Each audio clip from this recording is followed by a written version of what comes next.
Civil disobedience in Sudan. People are protesting against unprecedented price hikes and fuel subsidy cuts. But how much of a threat is the rising popular anger in this country? And how is the Sudanese government dealing with it? This is Inside Story.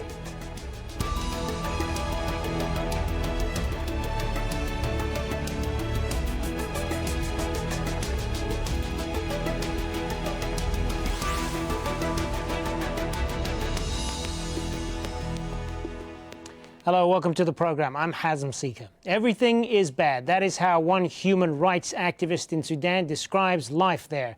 President Omar al-Bashir just raised fuel prices across the country to curb inflation. Medicine and electricity costs have been on the rise for the past few years, and the people say they are fed up. Many have launched a civil disobedience campaign. Neighborhoods across the capital, Khartoum, and other cities were said to be quiet as people boycotted shops and schools. Most of Sudan's opposition parties have supported the protest. They say they want President Bashir to step down. But the government has responded by arresting more than a dozen activists and shutting down local media. As we mentioned, the Sudanese economy is at the root of these problems, and the problem began when South Sudan gained its independence more than 5 years ago and took most of the country's oil resources with it. Fighting in many parts of Sudan, including Darfur, make it even harder to stabilize the economy. And the US has imposed extensive sanctions over allegations of support for certain armed groups and human rights violations. As a result, nearly half of Sudan lives below the poverty line. That's according to the United Nations. And around 3 million children are reported to be starving. Well, let's introduce our panel now. In Khartoum, we have Rabia Abdelati. He is the representative of Sudan's Minister of Information. And joining us from Cambridge in the United Kingdom, Harry Verhoeven, advisor to the IGAD South Sudan Peace Talks and a visiting scholar at Cambridge University. Good to have you both with us, gentlemen. Mr. Rabia Abdelati, let me start with you then. So you heard our introduction there, how much the Sudanese people are suffering through all of this. They say they are fed up with the subsidy cuts, the hike in prices. Almost half the population are living below the poverty line. And the response, for the immediate response from the government, has been to arrest opposition politicians and to shut down newspapers. Is this really the right response? Yes, actually, this civil disobedience that declared by unknown people or unknown political parties, they not get any response from our people. I think now everything is going normal in our country. There is no government departments stopped from work, and the people, even in private sector, they are continuing their works, and I don't think that there is any sign of any civil disobedience in the streets, whether in Khartoum, the capital, or in any of the states. If you say that everything is normal and there hasn't been much of a response, there hasn't been much in the way of civil disobedience, why the need to shut down newspapers? Do you not want people to know about it? Actually, as we know that we have a lot of laws. We have the Act of Security, National Security, and we have the Act of, the criminal law, and we have also the Act that organizing press and freedom. There is some intersections and interventions between all these laws. I don't think that there is any, action which will be taken against newspapers if these newspapers are following the laws.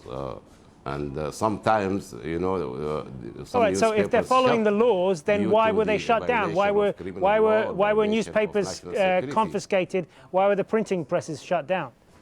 This is an authority. This is an authority for the executive organs in our country. There is executive organs that they are responsible of implementation of law. And if the newspaper having any they have any loss, or they don't agree with what action taken against them, they can go to the court. And we have a case of a Tayar newspaper that a Tayar newspaper has been shut, and they actually submit this case to the Constitutional Court, and after that the Constitutional Court issued the decree, and the Tayar newspaper has been come back again and issued.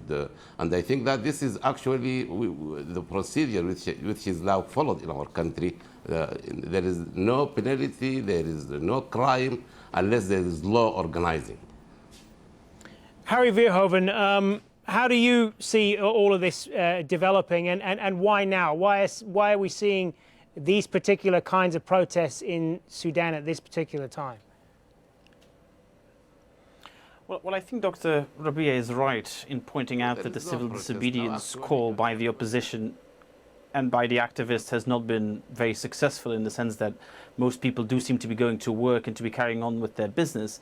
But that should certainly not lead us to conclude that somehow people are not absolutely fed up and deeply aggrieved with what has been happening, particularly over the last couple of years, but in many ways essentially since 1989, when this government came to power. And the root issue really is this. Many people have a sense that this government has been in power for 27 years, has dramatically mismanaged the economy. Remember that Sudan enjoyed an oil boom between 1999 and 2011, in which more than 30 billion US dollars accrued to government coffers, government of Khartoum. And people want to know what happened to that money, because the argument always was that this money that came from the oil was going to be used to develop other sectors of the economy, to buttress social services, to develop industries, to revolutionize agriculture, etc. Yet since the loss of the South in July 2011 and the departure of 3/4 of the oil, we've actually seen a deepening economic crisis that the country seems unable to extract itself from. So that really is why people are fed up, and why over the last 5 years we've seen repeated instances of civil unrest, of protests in Khartoum, as well as, of course, continuing violence on the edges of the state, in Darfur, in South Kordofan, and in Blue Nile. That's what this is really about. All right, we want to welcome our third guest, who's able to join us now, also in Khartoum, Ahmed Mahmoud, who is a Sudanese activist, filmmaker, and participant in this civil disobedience protest that's been taking place in Sudan over the last 3 days. So I want to get your point of view on this. How much do you think you have accomplished here? Because both of the two guests that we've been speaking to, they both agree on one thing, that it hasn't really had much of an impact at this point. Your response to that? Well, honestly, to be honest, I mean, the fact that only today 5 different newspapers have been seized from publishing is just an indicator of the fact that the civil disobedience, those 3 days, accomplished a great thing. I mean, the newspapers, five newspapers who wrote about this event, they were seized from publishing, and another newspaper, I think yesterday or the day before, were also seized. And the fact that the newspapers that were allowed to speak about the event, they all had the exact same headline, something scripted probably by NIS or a different body. But the fact that almost everyone I know who has a 9-to-5 job basically did not go to work for 3 days, and the numbers, the sheer numbers of thousands of people on those different Facebook groups and the Twitter hashtag being trending for consecutive 3 days, these are all indicators that this actually accomplished what we were going for, and the fact that people got together behind one goal, and it's for the government to revert from these policies, these economic policies that affected our medicine prices and fuel prices and food prices. They need to revert from that. Well, let's come back to Rabi Abdel Ati on this then. What is the government actually doing to address the fundamental problems in the country right now, the economic problems, the reason why people have responded the way they have? You know, actually, I'm very surprised that your guest here in Khartoum is saying that there is, a lot of people actually they are implementing this civil disobedience. I don't see any sign, whether in the governmental departments or in the private sector or even in the streets. All right. Well, we can agree to disagree on how effective that's been. We just showed some pictures earlier that showed empty streets in Khartoum. But the question I'm asking you is what the government is actually doing to address the economic problems. If you please let me complete. If you please let me complete. You didn't actually the guest in Khartoum here, he said each and everything what he wants to say. But right, but I'm asking you a question about the economic problems. Why you are interrupting me? Because you're not answering my question, sir.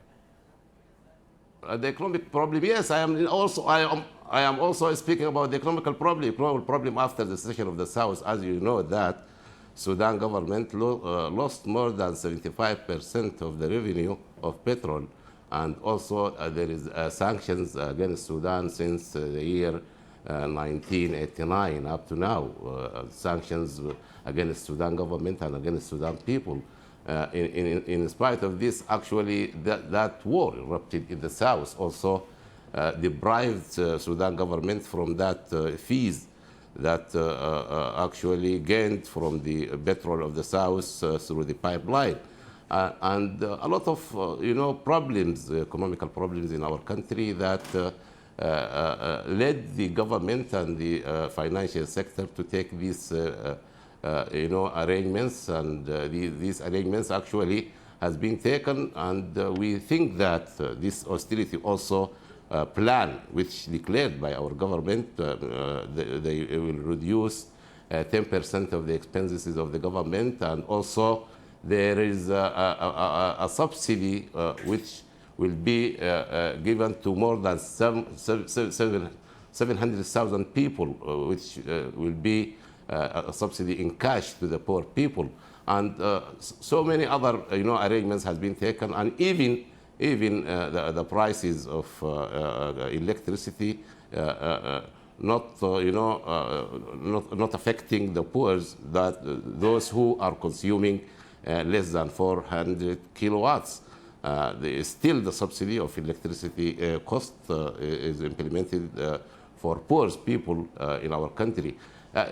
These are the main factors and the main reasons of taking these measures that declared before, and we think that these measures will shortly lead to the improvement of the economy in the year 2017. Harry Verhoeven, what's your view on that? Is the government in Sudan on top of this? Well, the problem is as follows, of course. There's no question that the economy needs to be reformed, and that some of these subsidies need to be reformed, because hitherto they've been extraordinarily inefficient. They've been very prone to abuse, to corruption, to politicization, etc. So there's no question that needs to be reformed. But I think what many people have big questions about is how fair this reform really is, whilst they feel that they are being very harshly hit by this, but they see many of the people who've been benefiting from the oil money that I was describing earlier, getting away with essentially not paying their fair share at all. And so this is the real question, and the reason why people are so unhappy is because they feel that the strongest shoulders are not carrying the greatest burden, not today and not in the past. Because the real question is, of course, not was there a loss of revenue in 2011. There certainly was, but the government had a lot of time to plan for this. It had billions of dollars at its disposal in the interim period between 1999 and 2011. For a long time, the Sudanese people were told that this money was well spent, that it was going to build up other productive sectors of the economy so as to weather the storm in case the South did decide to go. Yet, unfortunately, when the South declared its independence and left, it turned out there was no plan whatsoever. And I think this is what makes people so angry. Some people have done very well under this government, made an extraordinary amount of money, but a lot of this money has been taken out of the country, whilst many other people are left and stuck inside Sudan and are now having to carry the burden of economic adjustment. And that's, of course, the fundamental problem. And that's why, even if these protests subside and perhaps are crushed, you will see them coming up over and over and over again until these fundamental issues are really addressed. Ahmed Mahmoud, if I want to turn to you on this, then what is the ultimate goal of your movement here? What are you, in the end, trying to achieve with this civil disobedience protests? Well, to be honest, it's too early to speak about goals of a movement, because this has come as a surprise for many people, including myself, and a lot of people have not anticipated this. But the fact that people have come together and are demanding certain goals, and the government, Rabi Abdulati was talking about interruptions. I have personal friends who have been arrested from their homes for things that they shared on Facebook in the past 3 days. People who have been admins of certain Facebook groups have been arrested also. Akram Ahmed, they have been missing for 3 days now. I say arrested, but in fact they were abducted because they haven't been presented to a court of law. They haven't done anything wrong. They haven't been outside protesting. They have been basically demanding and asking people to stay at their homes for 3 days. And Rabi Abdulati's government is ruthlessly cracking down on such peaceful civil disobedience, and then they want us to hear lies. Mr. Abdulati, your response to that? Yeah, actually, still I am very surprised for what said by Mr. Ahmed. Actually, there is no sign here for this civil disobedience. Everything is going as normal as it is and as it was, and there is nothing now. There is nothing. Everything is okay. I surprised. This is from where? The government actually work and procedure is going as it is, and the private sector also enterprises and companies also. The traffic even in the streets is very normal also, and I don't think that there is any sign for this civil disobedience which Mr. Ahmed is speaking about. Therefore, I think now we should wait for tomorrow, for after tomorrow, for 1 month, for 3 months. I don't think that there is nothing. This is, I can call it, much cry little wool. Ahmed Mahmoud, everything is okay. There's no problem. Your response. All right. Again, just let me just remind you again that there are people who are arrested by the NISS as we're speaking now. There is Ahmed, who was an admin of one of the groups calling for the civil disobedience. There is Akram Ahmed, an activist from Omdurman and a member of a civil resistance movement called Grifna. Akram Ahmed, he was arrested from his home. They have been missing for 3 days. There are other people that you can basically go on Google now and Google them. And I don't know why Mr. Abdulati is claiming that I'm lying. I'm not lying. This is real. You can speak to their families. Their families have been speaking every day about their sons since this has started. Their sons has not returned home, and just the fact that the newspaper that was seized from publishing 2 days ago. I mean, this is the age of the internet. You seize a newspaper, but we get it by the evening online. The newspaper basically published a story about how the markets were empty on Sunday.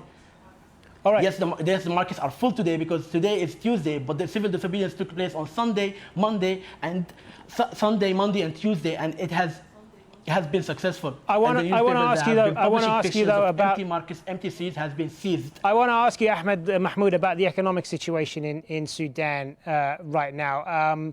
What is daily life like for people in Sudan? Have things gotten to a point where they have nothing to lose now?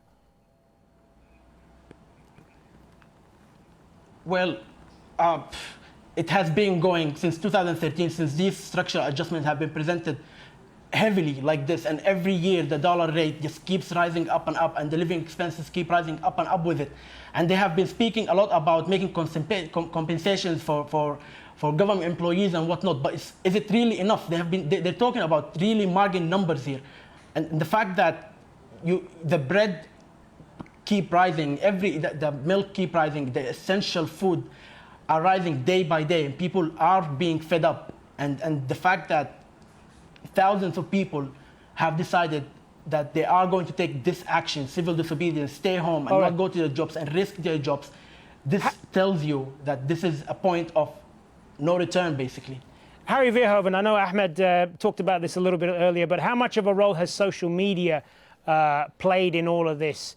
in getting information out, in fostering communication, particularly among the disaffected youth in Sudan? Well, social media clearly matters a great deal indeed for many young people, particularly in Khartoum, and it facilitates interaction between people inside the country and people outside, whether in the Sudanese diaspora, in the Gulf or in the UK or in the United States, or of course vis-a-vis academics like myself or journalists or people who work for human rights organizations. So in that sense, it has been important. But of course, it's equally important to think about all those people who do not have access to social media, who perhaps are not active on Twitter or on Facebook, but are actually most of the time sharing the brunt of these adjustment measures and, more importantly, of the long-term economic crisis that we're facing. I mean, the people who are not going to be on this show are, of course, the 70% of Sudanese people who live in rural areas, which remain by far the poorest areas, the areas deprived of most social services and of most productive investment, and where the situation is much harder felt than it is in Khartoum.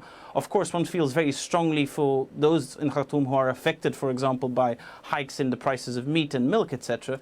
But the truth is that in the Sudanese countryside, many people go on one meal every 2 days. And this has been going on for many years in places like Kordofan, in places like Blue Nile, in places like Eastern Sudan, etc. And so I return to my fundamental point, which is to say that, yes, the Sudanese economy has been harmed by US sanctions. There is no question about it. But I think what really should be put on trial is the overall mismanagement of Sudan's resources since 1989 by this government. Sudan is not destined to be a poor country. It has an extraordinary amount of resources. It had a very educated population, a very capable and able and resilient population. Yet if today it is one of the poorest countries in the world, one should ask oneself, why is that? And why are so many people back against the wall, whether they're participating in civil disobedience or not? And unfortunately, a lot of the debate is missing out on these far more structural features and focusing on how many people are in the streets or how many people are not in the streets. And that's really missing out on what really matters. Let's put that then to Rabia Abdel Ati. There's plenty of resources and wealth to go around in Sudan. The problem is the government's continued mismanagement of it. What's your response to that? It is not like that. It is not only mismanagement. Actually, as you know, that since 1989, there were sanctions against Sudan, and these sanctions affected the economy, and this affection to the economy, was very and still very harmful to the economy, very harmful to the people, very harmful to the health services, educational services, and also affected the prosperity of our people. If we look to the time of the petrol before secession of the South, that the growth of the economy was visible at that time, and people at that time, since the year 2005 up to 2011, they really lived prosperity and luxurious life during this period before the secession of the South. Really, what happened and the reason for this economical package declared by the Minister of Finance is due to the loss of the revenue of the petrol, and also due to the sanctions that implemented against Sudan from the United States of America and other European countries. Ahmed Mahmoud, I'll give what's probably going to be the last word to you. How do you see this playing out then? Do you expect more of these kind of protests in Sudan? Well, first of all, just let me point out that, yeah, maybe Sudan is suffering from sanctions, 27 years old sanctions, but I find it funny that the government still finds funds to fund its war against the Nuba people, against the people in Darfur. They bomb them almost every day. Where does this money come from? Where does the ridiculous amount of salaries that they pay for the parliament people and for their army and for the NISS personnel, where did this come from? These are our resources. They are basically stealing them day by day and feeding their war machine with it and their oppression machine with it. So this talk about sanctions affecting Sudan is really does not compute, basically.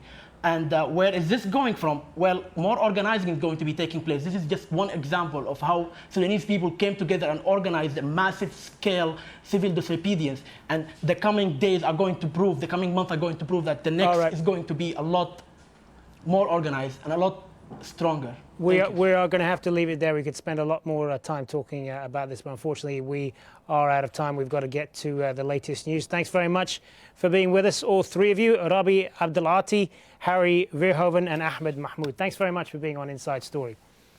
And thank you for watching. As always, you can see this program again anytime by visiting our website, aljazeera.com. And for further discussion, you can go to our Facebook page. That's facebook.com/AJ Inside Story. You can also join the conversation on Twitter as well. Our handle there, @AJ Inside Story. For me, Hazem Sika, and the whole team here, bye for now. The news is next.